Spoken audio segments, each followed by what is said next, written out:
Hi, I'm John Maxwell. When the top companies in the world are looking for trainers, speakers, and coaches, there's one name that stands above the rest, and that's Maxwell Leadership.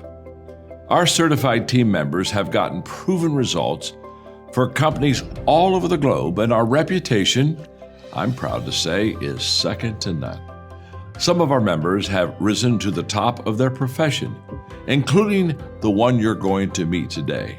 I proudly introduce you to my friend Bob Fabian Zinka. Welcome to the Leadership and Success Podcast with your host, Coach BZ, where we help you lead with purpose and succeed with impact.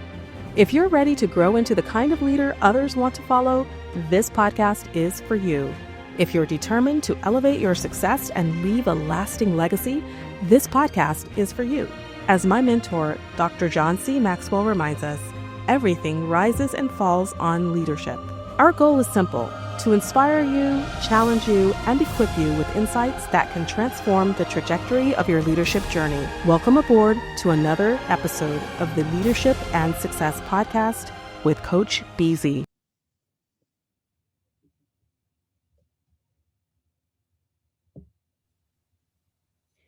Terri Maxwell here. What a year we've all had. I don't know about you, but I'm ready to create something amazing. You know, this last year caused all of us to reflect on our lives and evaluate what's important. You've probably done the same, and maybe the direction isn't as clear as you would like, but you know that you're craving something more out of life. For the Succeed on Purpose team, we're even more committed to serving those who want more meaning and more success in your life. We're on a mission to ignite your potential and empower new levels of success, however you define that, and regardless of where you are on your path. So I'm excited to introduce you to several new and powerful programs that we've tested and refined over the last 2 years. The first area is what we call Find Your Spark. You know, I'm driven to help people find fulfillment and joy in all aspects of your life. And that starts with finding your spark, that thing that creates a fire within you. The Find Your Spark series is delivered in affordable, bite-sized, on-demand courses. And we've created 3 options for you. Get Clarity is about figuring out who you want to be and what you want to do with your life. And after this last year, that's a really important aspect. The second is Be You. Be You is identifying and dealing with the barriers that are holding you back, such as fear or confidence. And then in Have More, you'll learn how to use a powerful methodology to create more abundance, joy, and more freedom in your life. These micro courses are affordable, effective, and proven. For those further along on your self-improvement journey, we've also created the Change Your Life series. These courses provide you with a set of tools to impact a specific area of your life. The courses here are delivered in more in-depth 6 to 8 module programs, and they can be done totally on demand or with additional coaching options if you want help implementing them. We focus these Change Your Life programs in 5 areas: inner, or what I call pure confidence, leaping into abundance and prosperity, Success Accelerator, which is about speeding up success, Career Accelerator for those ready to take your career to the next level, and the Business Accelerator for those who want to start a purposeful business. We invite you to learn about the changes that we've made at Succeed on Purpose. Browse our website and stay tuned for some upcoming webinars so that we can together succeed on purpose.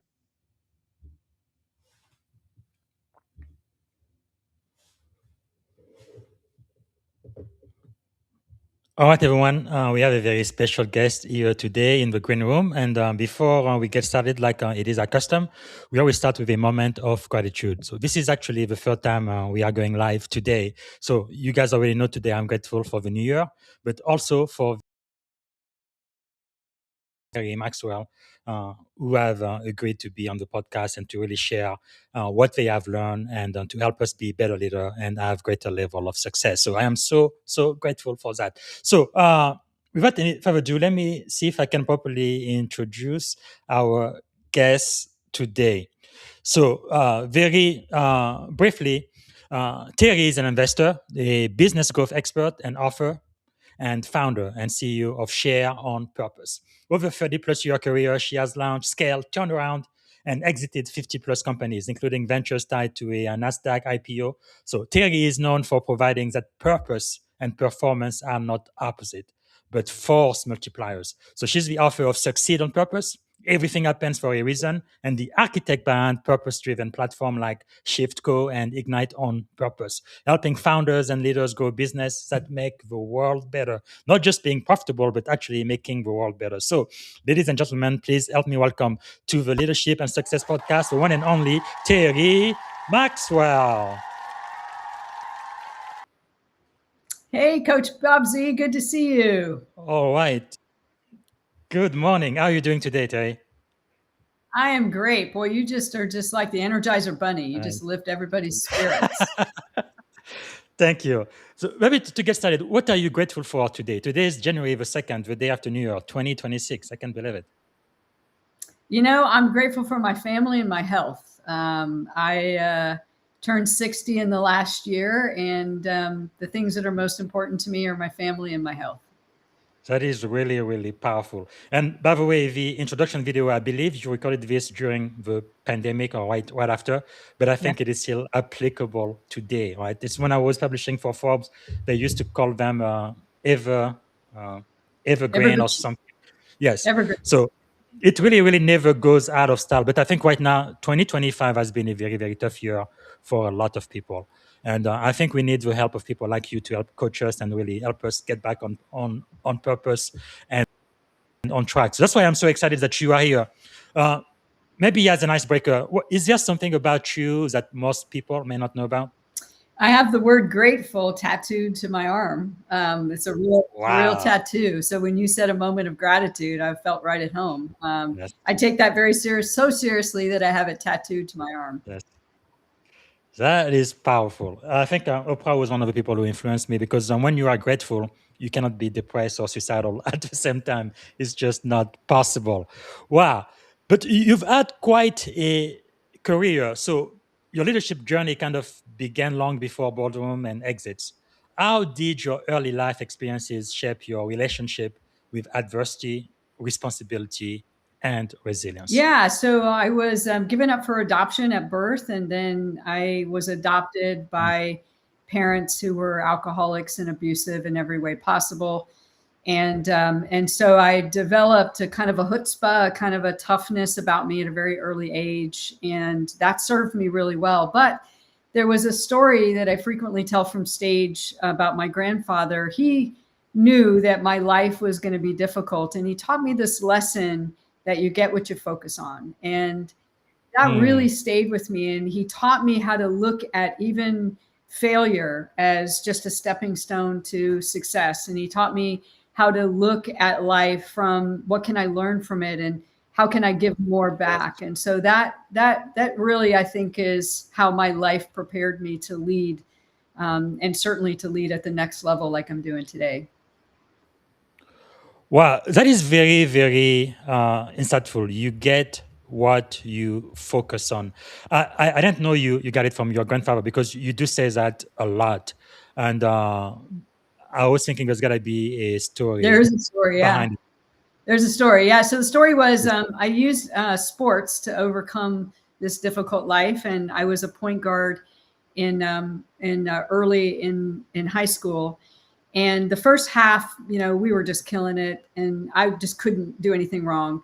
And so I got really cocky, as all of us do sometimes. And then the second half, I came out, and the opposing coach had recognized that I dribbled down the right side of the court with my right hand. And so he called for what's called a trap, where two defenders come up and trap you at half court. And so I lost the ball, and then I got really even madder and I ran to the exact same spot. And this time I had an offensive foul called against me. And so the short end of the story is 6 times I ran to the exact same spot where the trap was because I was focused on getting past the defenders and lost the ball. And so the coach takes me out. We end up losing the game. I'm furious. I storm out of the gym. It's all the coach's fault. And I went into total full-on victim mindset. But I went to my grandfather's, and he had this very calm way, and he started kind of rubbing his chin. And as I was telling him about this horrible coach and what the coach had done, and he said, well, Terri, you get what you focus on. And I was like, Grandpa, it's not my fault. And he said, let me ask you a question. The first half, when you were scoring, what were you focused on? And I thought about it. And I'm like, I was focused on scoring. And he said, in the second half, what were you focused on? And it was like, oh God, I was focused on the obstacle. He goes, right, you were focused on the obstacle. You get what you focus on. You couldn't get past the obstacle because you were focused on the obstacle. Man, that just blew my mind then. And he said, look, you're going to have challenges. You have a difficult life. You've been handed this difficult life, focus on where you want to go. Don't focus on what's standing in your way. And it changed my life, and it caused most of my success I attribute to his guidance and that particular phrase. That is really, really powerful. You get what you focus on. And you also mentioned 2 of your fathers earlier, and I received permission from you in the green room. I want to talk about this. Your grandfather definitely had a huge, huge impact on your life. So I'm sure his legacy lives through you. Can you tell us about your fathers? Yeah, this is a great story, and I love that you found this. So Dan Beeman is my birth father. And he was not involved in my life. And my mother gave me up for adoption. She was young. She was like 19. And my father wasn't involved, so she didn't know what to do. And so I was given up for adoption through Children's Home Society in St. Pete, Florida. And the Frys raised me. And they were alcoholics and abusive. They did their best, but it was a difficult life. And so I really learned from that experience, again, with my grandfather's insistence to focus on the good. I learned how to be tough. I learned how to be resilient. And then there were others. Keith Maxwell was my very good friend, was her father. And he really helped me kind of step into my faith. And I took the Maxwell name because I didn't feel like I was a Beeman, even though I had found my birth family. I wasn't a Beeman, and I didn't feel like a Fry. And so I took the Maxwell name. Wow. And he was such a gentle soul. I learned so many good things from him, and he was just very powerful. And then there were others along the way that I adopted. Yes. Papa Bill Harrison, I adopted him. And then the DeAndreas, I married into their family, and so I adopted them as well. And so, family is an interesting thing. Family is what you make it. That is so true. Family is definitely what you make it. You and who really are concerned about your welfare. That is powerful. Wow. Man, wherever in this life you can find love, I think you really need to hold on to it, because there's nothing in life more important than that. Thank you. Thanks so much for sharing that. I really do appreciate that. But it looks like for most people, for many leaders, they kind of try to hide their trauma. You actually transform your trauma into wisdom, which is really powerful. And I think people can relate to that. What kind of helped you shift from surviving to leading? It started, I really think it was 3 shifts. The first one was the get what you focus on. And I learned very quickly, if I focused on where I wanted to go, I was darn going to make it there. Mm-hmm. And then what happened to me, though, is I started using success to make me feel good enough. And then I couldn't get enough success to make me feel good enough, because that broken little girl. And that was the second shift that happened in around the 1999, 2000, 2001 period. I began to really shift away from success to really looking for meaning and looking for ways to make a difference. So that was the second big shift. And then the third shift was really to purpose, which is what I call full circle. It's really using my business growth skills to do good in the world. So it takes meaning, but it really is really about a soulful evolution as much as it is really about just getting what you want. So the book kind of has the 3 sections kind of laid out in there of this journey that I went through. That is really powerful, and I really love the work you do about purpose. Because you've built and turned around more than 50 companies. So, what does purpose actually look like in day-to-day decision making when revenue, people, and pressure collide? Yeah, and that's one of the tricky things is when you choose a path of purpose, all of your demons are going to pop up. You're going to be tested beyond measure. And Hmm. it really comes back to being crystal clear on your why and never forgetting your why. And so my why Yes. is to inspire potential. That's what I was put on this earth for. And whenever it gets Mm. hard, I take that step back and I say, okay, I know why I was put on this earth. It's to inspire potential. How can I use this to inspire the potential of others? And you do that so well, Coach BZ. So you know that. So that's I think the first piece. And then the second thing is to get crystal clear on your values, Hmm. um, personally and within your business. And when it gets difficult, I pull those values back out and say, look, are we acting in accordance with our values? And so those are really the two things: as fall back on your why, know why you're here, know why it matters, and then second is be crystal clear on your values.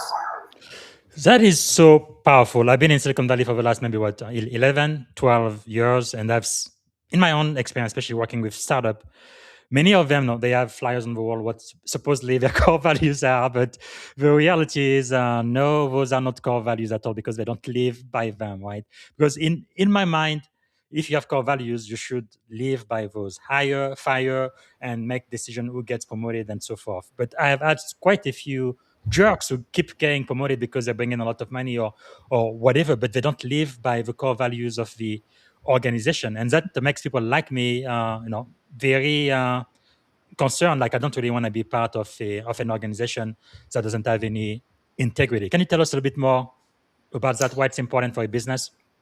Yeah, we have at Share on Purpose, we have 5 values. S stands for supportive, H stands for hungry, A stands for authentic, R stands for resourceful, and E stands for enthusiastic.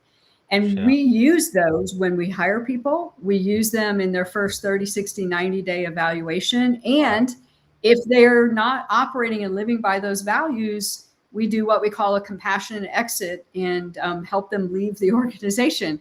Yes. So the values that a company stands for and the purpose that they're trying to live, every person on the team from the top down has to live by that, or the values will never take root and it just will be, a sign on the wall. Yes. Wow. Another quote that you say a lot, I call it Terrorism. You say your business grows as you evolve, right? So, what type of leadership behavior must founders unlearn before they can scale? Man, that was one of the biggest ahas for me, is that your business grows as you evolve. Mm, In my old self, that was more not very purposeful. It was really about money and profit. The business grew based on how hard I worked and how much money I spent on marketing and those types of things. In a conscious yes. business, that is not the way that it works.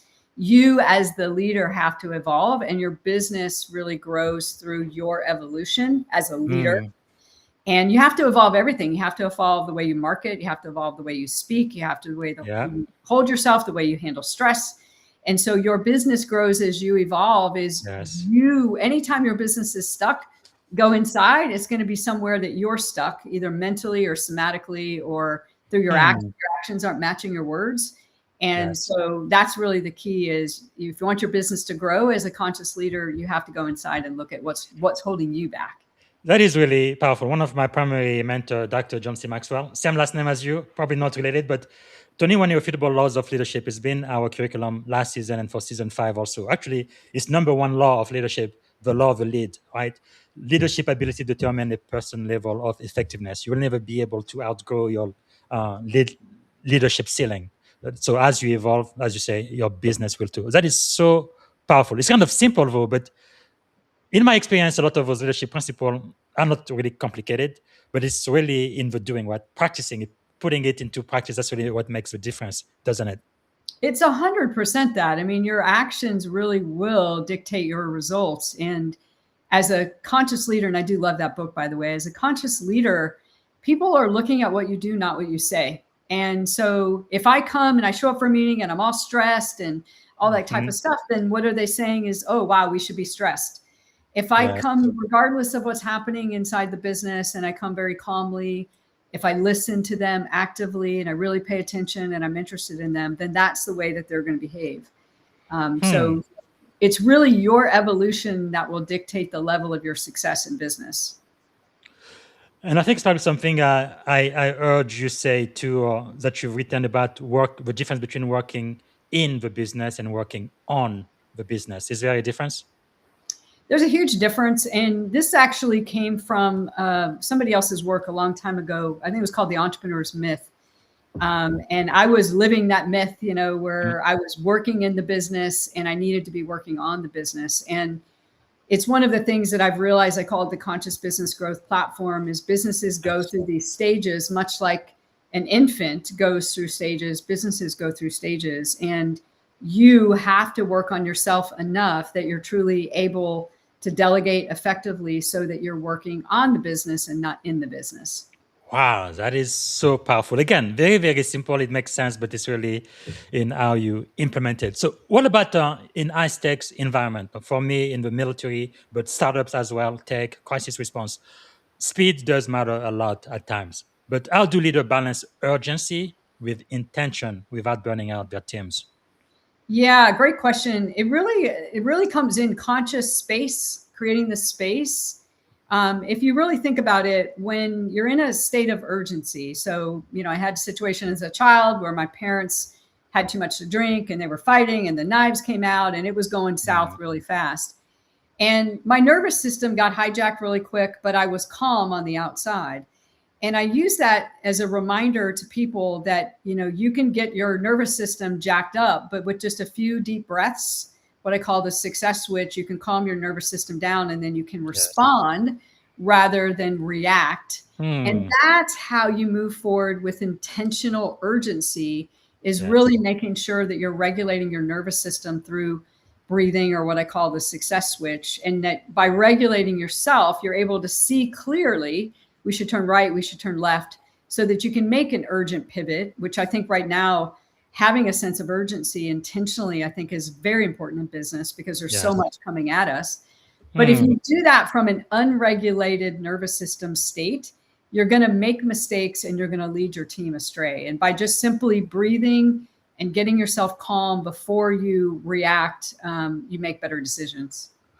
That is so powerful. Yeah, because I think most people, they just react to everything that is happening. They don't actually take the time to respond. Right. And I'm glad you're talking about breathing. Some people, they do meditation, prayer, or whatever works for them.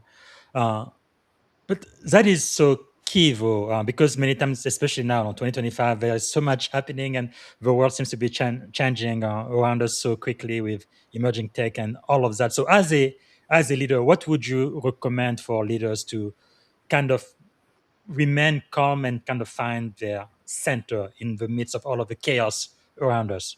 What type of activity do you recommend? Yeah, we actually do this with our team all the time. It's called the success switch.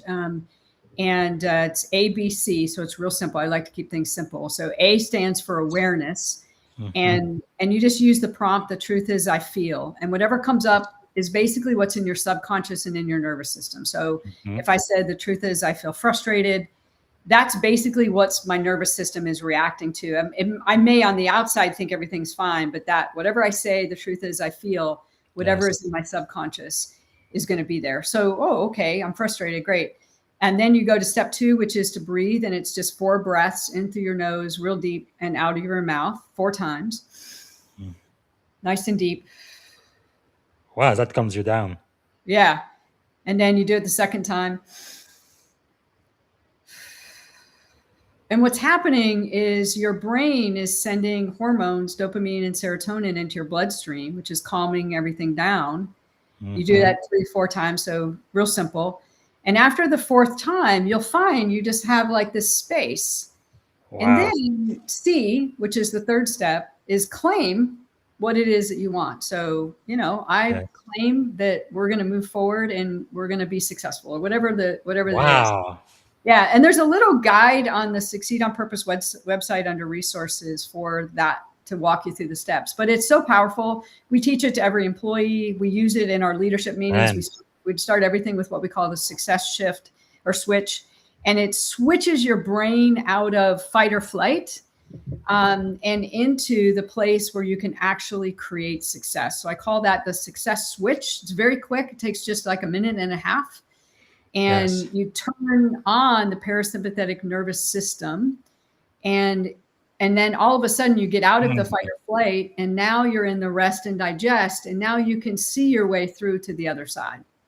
That is really powerful. And for those who practice gratitude every day, I think it's a great way to do it while you are breathing, because it brings you into awareness of what really matters in the moment, and not be Right. distracted by all of the stimulus and signal out there. Right. Wow. And, if you think about it, fight or flight kind of puts you in this sense of urgency where your world Yes. is like really small. But Mhm. when you do the ABCs and the success switch, what happens is all of a sudden it creates space. Yes. Now it's like, wait a minute, I can see my way through this crisis. I can see my way through this situation in a very calm Mhm. way. And by teaching, in our cases, teaching our employees and our leadership team to do it, every meeting starts with that just minute and a half Wow. ABC. And then we can approach the business at hand, which can be anything from how are we going to onboard these new clients to how are we going to Yes. get results for these clients in a much more calm way. Wow. And also all of the work you've done with businesses, helping them scale and grow. So from your vast experience, what do you think is the most dangerous lie leaders tell themselves when growth stalls?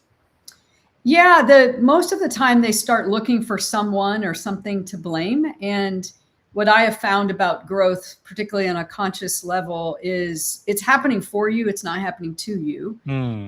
And so if you're stalled for some reason, there's a good reason why, rather than just hitting the hammer harder and trying to Yes. just throw in more money at it or yelling at your team or blaming somebody. Just take that step back, do those ABCs, and then just say, okay, this is happening for us, not to us. What does it mean? And it could mean that if you kept going, you would spend too much money. It could mean if you kept going, you would lose clients because you're not really ready to handle the growth. It could mean a million different things. But what Yes. does it really mean? And a lot of times it isn't about your marketing or your growth strategy. A lot of times it's your operations aren't really ready to handle the growth, but you as a leader want to grow anyway, which is a very, very dangerous thing. Wow, that is really, really insightful. Let's talk about conscious capitalism for a minute. You've pioneered the pay for performance and conscious business model. So we kind of touched about this earlier, but why do so many leaders say they value accountability, but in reality they avoid true alignment? I really don't have a good answer for that. I think Hmm. it's a convenience thing more than anything else. I know it was for me when I first started the portfolio of companies Share on Purpose and Succeed on Purpose. I had the dream of purpose, but I didn't know how to live in a state of purpose. I didn't know how to do that when times are hard. I didn't know how to do that in spite of my own, need to evolve. Yeah. So I think it's convenient sometimes to fall back on those ways rather than to lean into what is this telling me about myself as a leader? What is this telling me about, Yes. the way that we're trying to grow? And that requires your nervous system being regulated and things like those ABCs in order to Yes. see that for what it really is. Hmm. Let's talk a little bit more about this, especially for people in the military, but in high tech as well. People who are in transition, especially those who go from being an individual contributor to eventually becoming a manager or a leader for their organization. What kind of shift happens when you move from being the doer to becoming the multiplier? I know for me it happened about 25 years ago, and I was having a very hard time delegating because I felt like part of the reason why they wanted me to become a supervisor is because I was an outstanding individual contributor. I did so well. They wanted me to kind of try to multiply that across the organization. But the problem is I was doing it so well and people I was supervising were doing it so bad. I wanted to do it myself so I would meet or exceed my own expectation. But the problem is if you keep doing that, nobody is ever going to learn. So how do you help leaders kind of let go and be more of a multiplier than a doer themselves? Yeah, we say that there's five levers. The first one is do. that you actually can do what you're being asked to do. The second one is manage, where you can manage resources, people. And a lot of times it breaks down there, but the biggest breaks are after that. So level 3 is where you really need to be able to think strategically. You need to be able to think in a way that your team can follow. And then in level 4, it's really where impact really is that's where you become a multiplier. And then level 5 is really where that impact is fully realized within the organization. And so most people really struggle and between the do and manage, and then the manage and the think. And I think that we overlook that because we want to just get to the impact. We want to be the multiplier, but we don't realize that true leadership is about creating space for thinking things through and not just reacting all the time. And you have to be able to teach your brain to get out of that high reactivity state and really get yourself to the point where you're really thinking things through. So powerful. Again, all of that is not rocket science. It's not really that complicated, but it's just, man, how do you apply it every single day and start to see result? Like, for example, you do invest in founders and develop a lot of emerging leaders. What traits have you seen that kind of let you know if someone is coachable, or what signal tell you that they just are not? Because I mean, I see that a lot of people are like, no, I already know that. Well, if you knew it, you would be doing it. You're not doing it, therefore you don't know it. Maybe you know it intellectually, but you really are not applying it, and they don't want to be coached in order to get better result. How do you handle that? It's the real key is self-awareness. When somebody's not coachable, and we won't hire somebody that's not self-aware in our portfolio. I won't coach somebody that's not self-aware. I certainly won't invest in a business if they're not self-aware. Yes. And self-awareness is, you know, your role and you know what you don't know. The most dangerous thing as a leader is when you don't know what you don't know. That, I mean, it sounds like, what do you mean? Like, but most leaders don't know what they don't know. And that really requires depth of self-awareness. So for me, the gating factor is self-awareness. And if somebody doesn't have it, I just disengage. You know, if it's like, okay, great, knock yourself out. Good luck with that. No judgment, you know, but if the self-awareness is not there, you're not coachable, and I'm not down for that. Wow. No, when we talk about value-based organization, in my experience, last 11, 12 years in Silicon Valley, especially working with startup, a lot of companies, when everything goes well, they make money, they have clients, you know, they appear to be living by their values. But as soon as there's a little bit of pressure, things change. For example,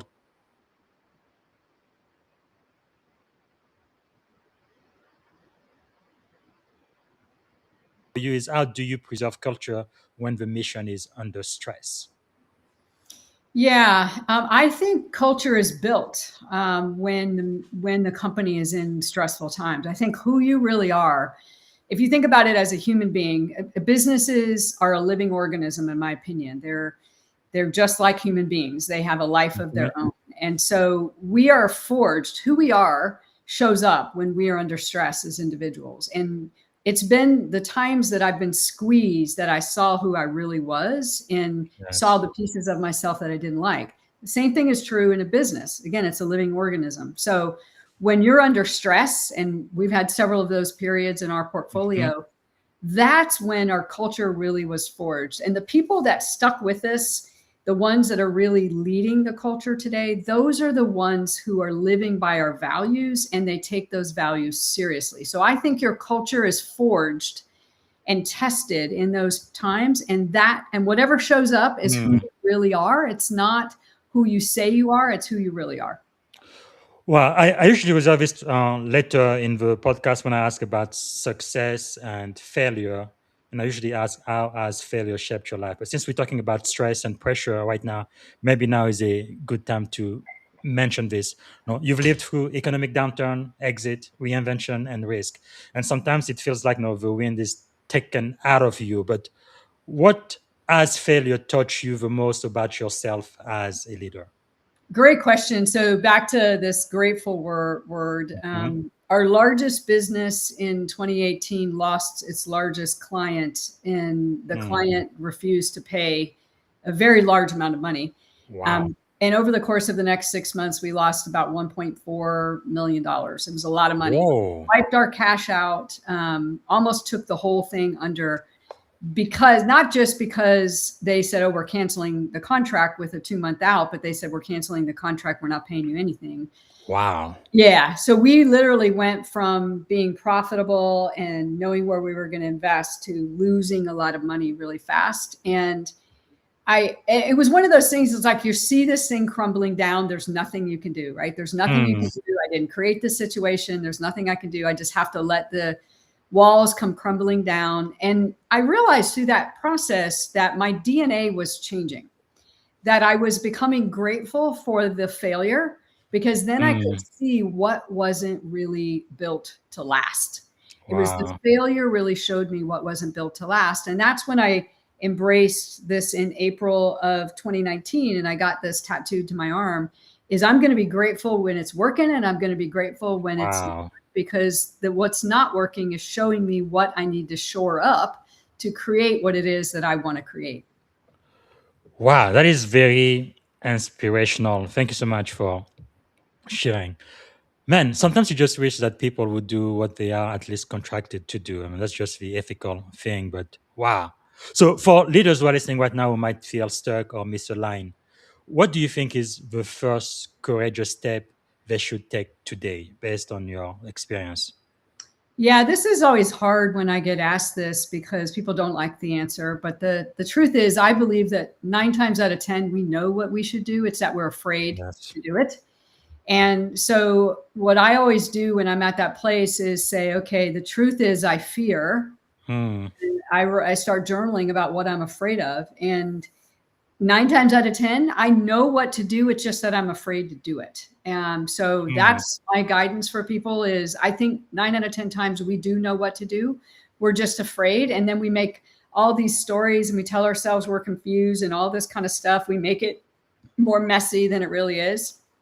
But I start journaling. The truth is I fear, being rejected, and I fear starting a business and losing money, whatever it is. And that's usually what leads me to the right action to take and the clarity that was already there. It's just that my brain didn't want to see it because I was afraid of what would happen. Wow, that is really, really powerful. And again, thank you so much for sharing your experiences. And everybody that's listening now, they really need to get this book. Hold on, I had it here. Here we go. Succeed on Purpose. Everything happens for a reason. And we hear so many people say that, right? Everything happens for a reason. And I'm sure that I've probably evolved for you now. I'm trying to talk about legacy, service, and leadership charge right now. So when people say that, sometimes they roll their eyes and all of it, but what does that phrase mean to you now after decades of leadership? Everything happens for a reason. Yeah, probably the best story that I have of that is there's a family that I came across about maybe 7 or 8 years ago, and we did some work for their foundation, and they had 3 children, and their oldest daughter died in a freak skiing accident. And how do you look at a family like that and say everything happens for a reason? But they lived that statement. And they started a foundation because they gave their daughters organs, and they ended up helping all of these people. Wow. I guess, I think her daughter was 13 or 14 when she died. They gave her organs. Oh my goodness. They donated. I mean, imagine that, right? And what I realized from that is, if they could do that, if they live from that place to say, look, this is the worst possible thing. I mean, they were heartbroken. Yes. Can't even imagine what that's like. But they said we have to turn this into something good. From there, from giving the organs, they donating their daughter's organs, which I can't even imagine doing that.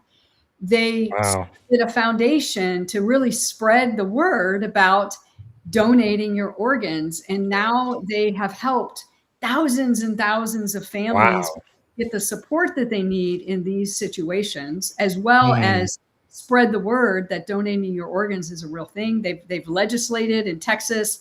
Now it's part of when you get your driver's license, it's part of that. They legislated that. So they're my walking example. And if they could go through that, there's nothing that can happen to me that I can't somehow turn into good. Wow, I am really amazed by the strength and the resiliency of the human spirit. Wow, it's really amazing to me how two people can go through similar circumstances. One of them completely falls apart, and somebody else they just go through it and they triumph. Why do you think that is? Where does that mindset, that fortitude, that Yeah, comes from? there's a great book about that. It's really having a growth mindset or not having a growth mindset. I can't remember what the alternative is, but I saw that in my family. Wow. My brothers and I lived in the exact same environment, and my older brother is no longer here. He died, and my younger brother is killing himself every day with drugs and alcohol.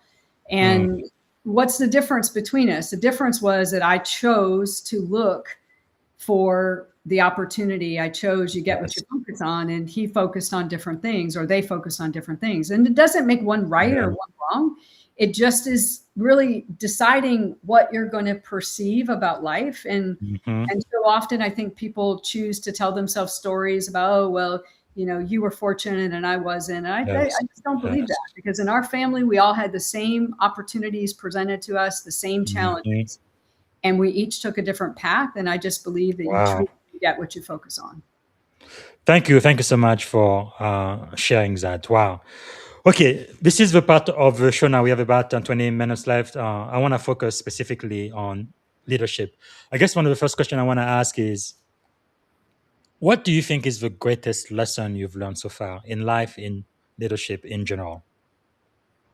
It has to be you get what you focus on, followed Yes. by my grandfather taught me another lesson, that you also get what you give. And Mm, I didn't learn that until later in life. It was a lesson that he taught me right before he passed away. And that our wow. legacy really lives on through the gifts that we give others, the gift of knowledge. You're giving a gift with Yes. this podcast, the gift of insights. It doesn't have to be money. It can Hmm. just simply be sharing your story. I keep a prayer list, which I learned from Keith Yes. Maxwell, right on my computer. And anytime I come across anybody who's on my prayer list, I say, hey, how is your brother Bob? Mm, How is yes. your sister? How's your dog Luna? And they're always amazed, but they don't realize that every day I just take a minute, and that is legacy. Mm. So I think it's you get what you focus on, but it's also you get what you give. That is really powerful. And another thing that is completely free, doesn't cost any money, is just giving your presence. Like, I shared with you in the green room how when I was growing up, I really wanted to spend time with my dad. Everything I've ever done, all of the accomplishment in my life, it was to get his attention. That was really what was driving me. But wow, that's powerful. Okay. Uh, you've had so many successes, especially in businesses and things you've been able to accomplish. Why do you think you've been so successful? What's the secret of your success? Um, I'm managing my focus on a daily basis. Yes. Anytime I'm not feeling good or I'm frustrated, I'm like, it's me, it's not this. I'm not blaming anything out here. I'm going inside. And so Hmm. I feel like I manage my focus and I manage my energy. The Yes. second is another one of my quotes is earn from your mistakes. Don't just learn from your mistakes. So Yes. every mistake that I've made, I found a way to turn it into a tool or a technique or a training course or something along those lines, Mm, insight or a story. So any failure that I had, any mistake that I made, I earn from, yes. because it's the giving of it back and creating like the ripple effects. Wow. And I think that's really that. It's, you get what you focus on, you get what you give. And then that idea that you earn from your mistakes, take them seriously. That mistake happened. How can I turn this into something good? That is so powerful. It's really a change in mindset. Uh, what you expect and how you see the world really makes all the difference, doesn't it? Right. Totally. Totally. When I first became an Wow. entrepreneur, there was a speaker. I went to a conference and I was trying to learn this thing called entrepreneurship. This was way back in 2002. And her name is Pat Musiak, and she said, you get what you expect. Mm, And I was like, now that's a different way of looking at my grandfather's lesson. Too much of the time I was expecting to fail. I was expecting it not to work. You don't get what you want, you yes. get what you expect. And so, we put a governor on our life, on our accomplishments, on our level to create money. I did that when I Yes. first became a purposeful entrepreneur. I was like, well, money's not important. Well, then guess what? I struggled with the money side. And I had to recognize that was me putting that expectation out there. That's not true. There's lots of people that make tons of money and they're still living from a place of purpose, and I should be able to do that too. So that kind of lesson really kind of tied together the whole idea. You get what you focus on is you get, and that was from Pat Musiak, you get what you expect, not what you want. That is quite powerful. Okay. I know that leaders are learners. What are you learning right now? Oh, wow. Let's see. Right now I'm reading a book called Your Body Keeps the Score. And I've done a lot of healing work on my brain and a lot on that little hurt girl in me. But what I didn't realize is a lot of the pain and the trauma is still trapped in my body. And so I'm working on that right now. I'm doing a lot of what's called somatic work to release some of that trauma that's in my body so that I don't repeat those patterns. So right now I'm doing a lot of self-work and really trying to release that trauma. And a lot of the research for the book has been used with veterans with PTSD and because they carry traumas, you know, and from small traumas all the way up to horrific traumas. But that trauma actually gets trapped in your body. Joe Dispenza says the body is the unconscious mind. It's trapped in your body.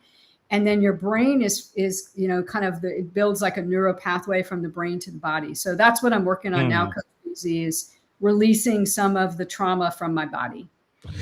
That is so powerful because later today I'm going to be talking with Dr. Shauna Springer. She's the one who co-wrote Relentless Courage. It's really a book about PTSD for the military and emergency force, the police, and so forth. But they really do a lot of work into helping veterans really deal with this. It's really the silent killer.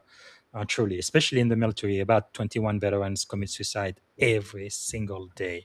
The price that we have to pay for supporting and defending the Constitution and really protecting our freedom, it's a pretty high price.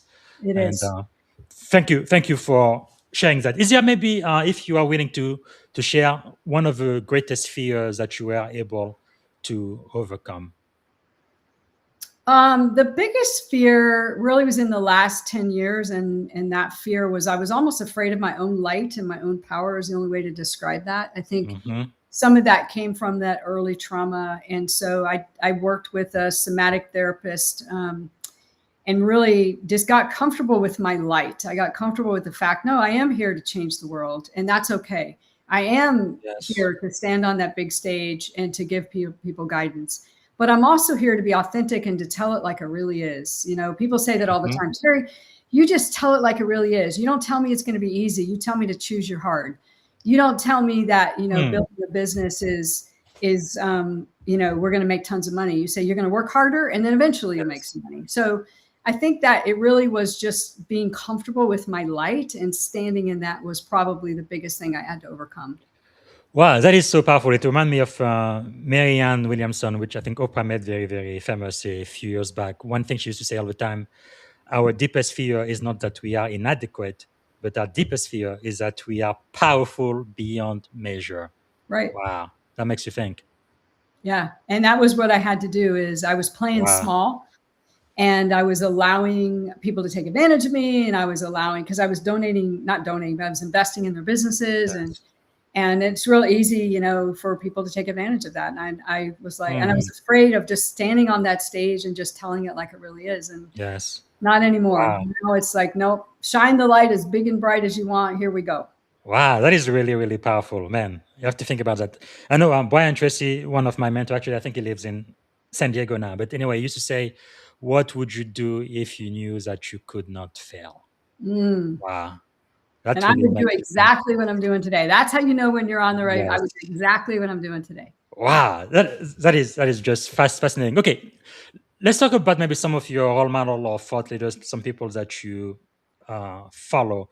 Let me ask you this: if you could choose 3 people to have dinner with, it could be anyone, dead, alive, or even mythical figures.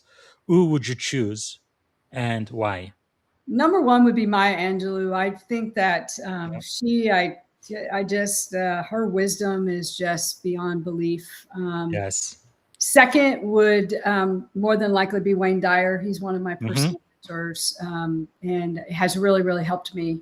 he's kind of like a Yeah. soulful father in many ways. I just absorb Yes. everything. And third would be Oprah.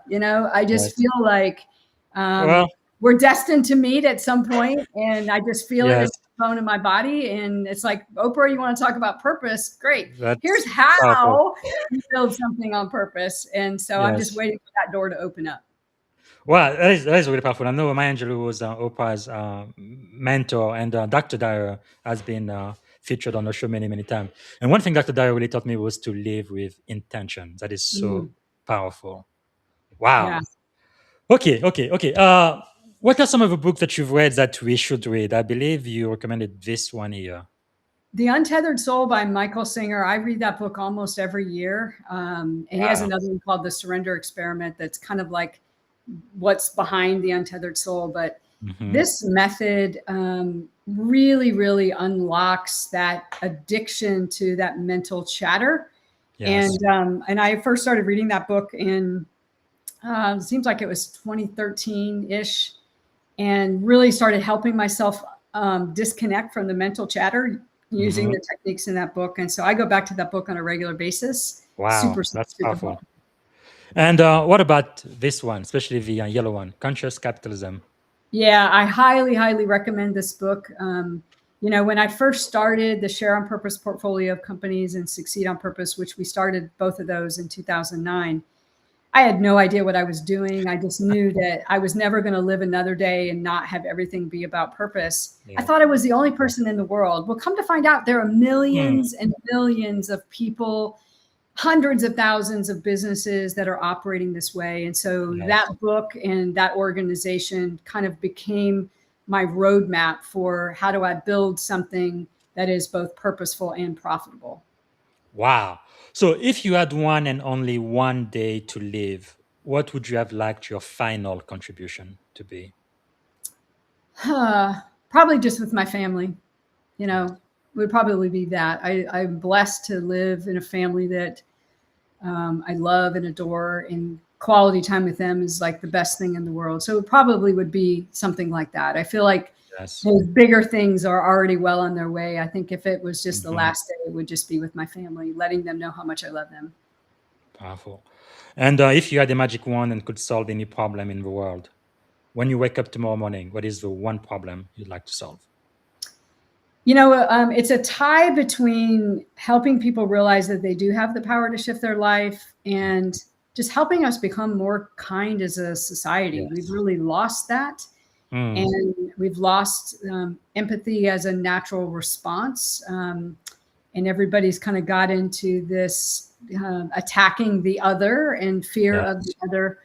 But I feel like the way to that is that people have to realize that they have the power to create what they want. So that's why I feel like it's a tie. If we realize we have the power to create what we want, we wouldn't allow ourselves to get stuck in this kind of anti-kind world that we're living in today. Wow, that is so powerful. And actually, the person I interviewed before you about an hour ago, they said the same exact thing. I think more and more people are feeling that way. For people from my generation, for sure, 9/11 was a huge milestone, and then the global pandemic was another one. So nobody liked 9/11. That's part of the reason why I joined the Navy, but I really loved 9/12, right? The day after 9/11, I think we were connected, we were united, and I've never seen anything like it. It was It's beautiful. amazing. It was beautiful. Yes. It gave me great hope in Yes. that horrific. It gave me great hope. And I think we'll find our way back to it, Coach BZ. I really do think we will find a way back to it. But what it requires is it requires us realizing that we have the power to create what we want and to change the way things are. I believe you know this lady, Connie Whitesell. She's amazing. She's an amazing coach and mentor as well. Okay, Connie, if you have a question for Terri, go ahead and ask it now. She's going to answer live. We have about, 5 minutes left. Okay, thank you so much for watching. I really do appreciate it. I think I am addicted to live comments when I do this interview, because the first time I did this show 5 years ago, it was an audience of one, me, myself, and I. That's it. So I really love getting the response from the people watching. Okay, so we are going toward the end of the show, but what can we do to add value back to you, Terri? How can we do that? I would love to be connected on LinkedIn. You've got my information there. And then on Succeed on Purpose, which houses the bulk of the work that has been spun into these other companies. There's incredible tools on there that help people unpack your fear, figure out what kind of your prosperity mindset is. There's a guide on the Succeed on Purpose website under the resources tab to do the success switch with the ABC. So that would probably be it. Is I love to connect with people. I love to hear how people are growing. I love to share other people's work. I do that frequently. And then connecting with me through Succeed on Purpose and the powerful tools that we have there.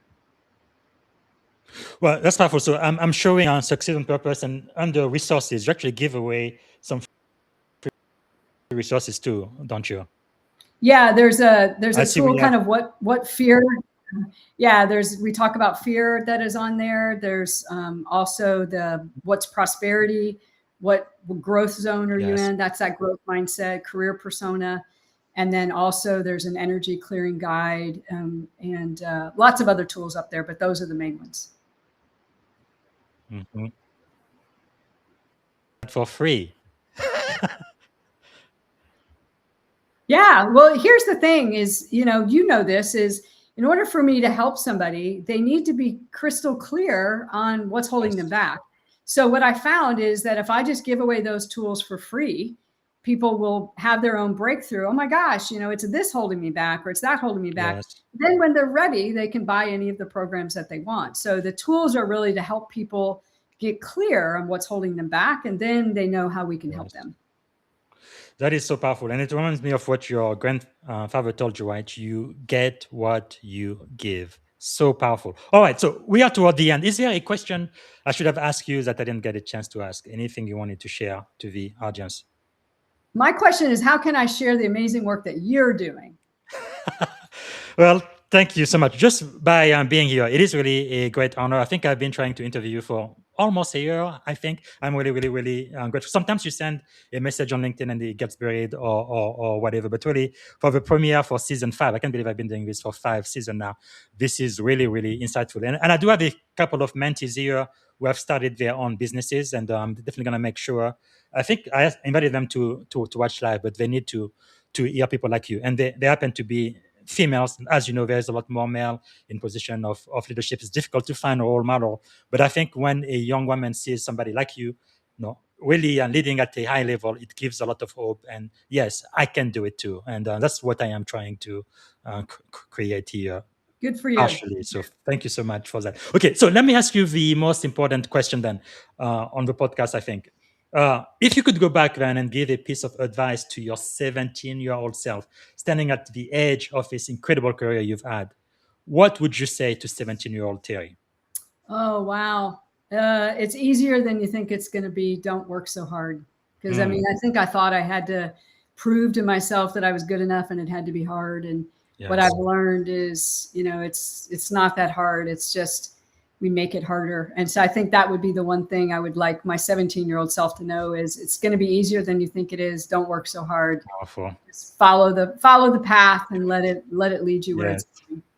I wish I had known that when I was 17 years old. And the reason why I think this is the most important question is because I was 17 years old when I came to this country, couldn't speak English. I had huge dream. I didn't think I would become a senior officer in the most powerful Navy in the world, but things just worked out by themselves. And at times it was very, very, very difficult. I couldn't see what my next step would be, but some way, somehow I have made it. So thank you so much for being one of our master teachers on the show today. So to end, if we can, lightning round. So don't take too long to think. Think fast and answer quickly. What is one word that defines great leadership? What is one word that defines what? Great leadership. Intention. Intention. Okay. Morning routine or practice that keeps you grounded? Breathing and meditation. Yeah. A, B, C. Be aware, breathe, and claim it. Wonderful. What is a book or a quote that changed your life? The funniest book that changed my life was Where the Red Fern Grows. It's a fairy tale I read when I was a young kid, and it really taught me that this little kid kind of unpacked this amazing life for himself just by deciding he could. Wow, that is powerful. What inspires you most today? Making a difference. That's, every person, I try to make a difference in their life, whether it's a checker out at the grocery store or your listeners. I'm just going to try to make a difference. Powerful. What is the leadership habit you refuse to compromise on? Self-awareness. And what is a question you believe every leader should ask themselves frequently? Who am I becoming? And what did you want to do when you were a kid? I wanted to be a teacher. Wow. Well, like, you are a teacher now. You are a best-selling teacher. And with your business and your mentoring, you are definitely doing it at a very, very high level. So Yeah. congrats. All right. What are 3 adjectives describing you as a child? What's an adjective that's tough? 3. 3. Tough, 2 more. tough, resilient, and driven. What about as an adult? As an adult, I would say tough, resilient, and soulful. Wow. I guess you haven't changed much. Okay, the very, very last question, and this is it. What is one word that represents our shared experience on this podcast today? Joyful. Good. And I am always grateful. Thank you so much, Terri Maxwell, everyone. I really appreciate it. You've really enlightened our day, and this is a great way to start 2026. Thank you again. Appreciate that. Thanks, Coach BZ. All right, everyone. That was Terri Maxwell. This is such a wonderful, wonderful experience we've had. So I'm going to have another podcast right after this. I believe the person coming next, let me make sure, I believe is going to be Dr. Dina C. Brown. She has a PhD. She's a founder, a speaker, executive coach, and we're going to be talking about stillness meets strategy. She wrote 2 best-selling books, Testimony, and also the A to Z Guide of Leadership. Like me, she's a Maxwell certified leader and coach. So I am really excited to talk to her very, very soon. But after her, like I mentioned earlier, I'm going to be talking with Dr. Shona Doug Springer about mental warfare and moral courage, especially for those who have dealing with mental illness, especially those who are in first emergency military and police work. You really need to be there. She could literally save your life. And then tomorrow, I will be speaking with Colonel Chevy Cook, U.S. Army.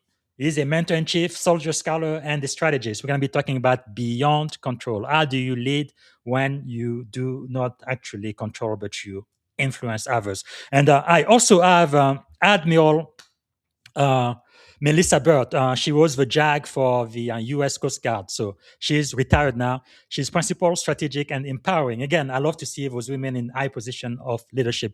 What great model she is. We're going to be talking about leadership at the intersection of law, trust, and national security. I think this is really, really a timely conversation to have in 2026 with everything happening in our country as of last year. But I will also have the honor and privilege of speaking with somebody most people don't know. His name is Charlie Wetzel.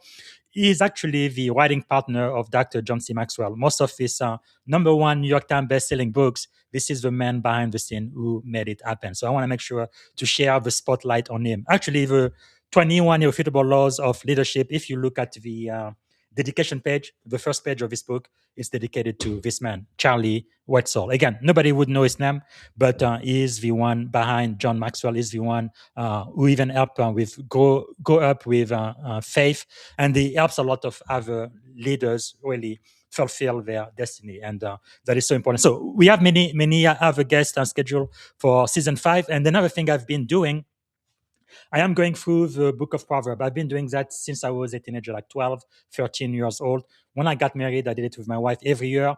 The first month of the year, 31 days, 31 chapters in Proverbs. We go through the entire book, 1 chapter a day. Yesterday, we did chapter 1, and today we're going to do chapter 2. So I've decided to do it public.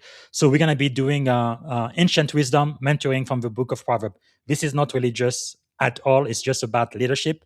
It is about wisdom. It is about what are the principles that are ancient from 2,000 years ago that are still applicable today, right? Ancient wisdom and leadership lesson from the book of Proverbs. So today is January the 2nd. So we are going to go through Proverbs chapter 2, and tomorrow we're going to go through Proverbs chapter 3, and so on. And the last session we're going to do on the book of Proverbs will be at the end of the month, on January 31st. Okay, that's all I have for you. I will be updating the leadership and success podcast book recommendation. I will include the Untethered Soul, but the Conscious Capitalism book, and I had already added the best-selling book from Terri Maxwell, Succeed on Purpose. So get those books whenever you guys get a chance. It looks like, Connie says, thank you. So glad to have this pop-up in my feed. That is fantastic. All right, this is it for now. See you again in a few minutes. Dr. Dina C. Brown will be next on the Leadership and Success podcast for 2026. Thank you so much. Bye for now. Thank you for tuning in to the Leadership and Success podcast with your host, Coach BZ. If today's episode added value to your leadership journey, be sure to subscribe, share, and join us again for more wisdom nuggets on how to lead better and achieve greater success. Remember, leadership is the most critical skill of our time. The world will always need leaders to inspire others, drive innovation, and execute meaningful strategy. So why not count yourself among the bold leaders shaping the 21st century? Until next time, stay inspired, stay committed, and keep leading with excellence.